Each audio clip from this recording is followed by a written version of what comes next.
June 6, 1944. The dawn was gray, the sea restless, and the world was holding its breath. Along the coast of Nazi-occupied France, the greatest invasion in human history was about to begin. Over 150,000 soldiers, 7,000 ships, 11,000 aircraft, one goal: to free Europe from Hitler's grasp. This was Operation Overlord, the beginning of the end for Nazi Germany, the day when ordinary men performed extraordinary acts and changed the course of history forever. It would become known simply as D-Day. The road to this day had been long, bloody, and uncertain. By 1944, the Allies had clawed their way back from the brink of defeat. North Africa had been liberated.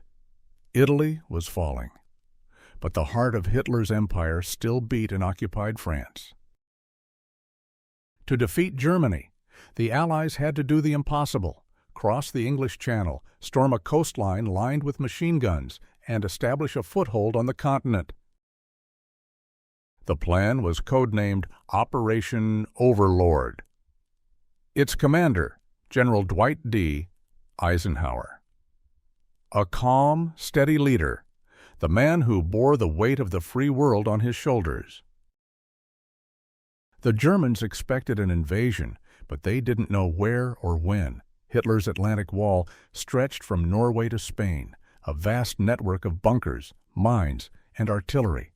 He called it impregnable, but Eisenhower knew that if they could land, if they could just get ashore, the tide of war would turn forever. The deception began months before the first soldier ever set foot on French soil. Through Operation Bodyguard, the Allies fed the Germans false intelligence, convincing them the invasion would strike at Calais, the narrowest point across the Channel.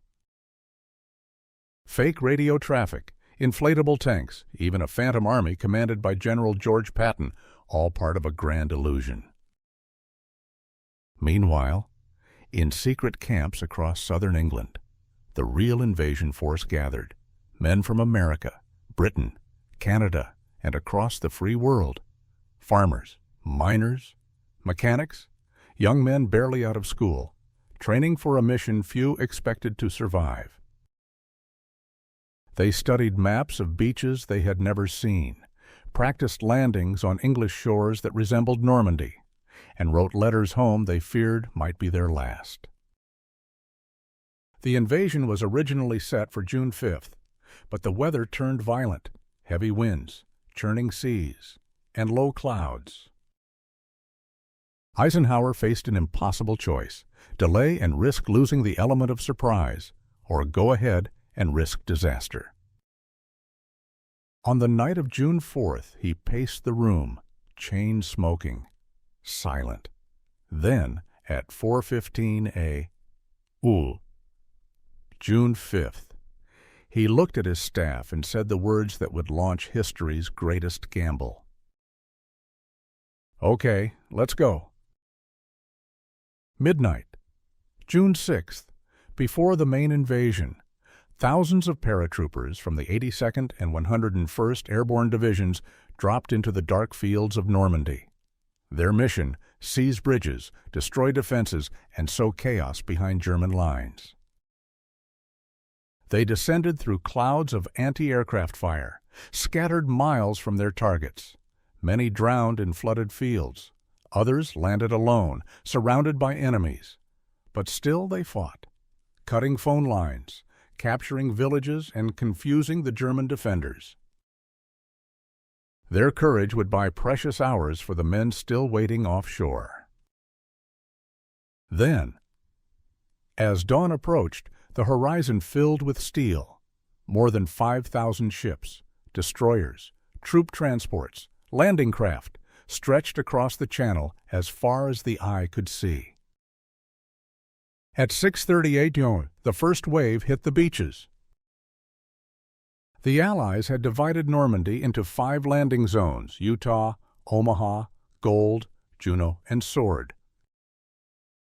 At Utah Beach, the American 4th Infantry Division landed with fewer losses than expected, a rare stroke of luck in a day full of chaos. But at Omaha Beach, the story was different. When the ramps dropped, hell opened. Machine gun fire ripped through the surf. Men were cut down before they could even wade ashore. Artillery shells churned the water red. The sea was filled with bodies, debris, and blood. Soldiers hid behind obstacles, twisted iron and wooden stakes rigged with mines, praying for a chance to move. One sergeant shouted, "Get up, you can't stay here. If you stay here, you'll die." And so they moved, inch by inch, crawling, bleeding, fighting, the living dragging the wounded forward. Medics worked in the surf, bullets snapping past their helmets. Hours passed, and the beach was still chaos. Smoke, screams, fire. But slowly, through sheer will and sacrifice, the Americans broke through. They scaled the cliffs, silenced the guns, and opened the road inland. By afternoon, Omaha was secure, at a terrible cost.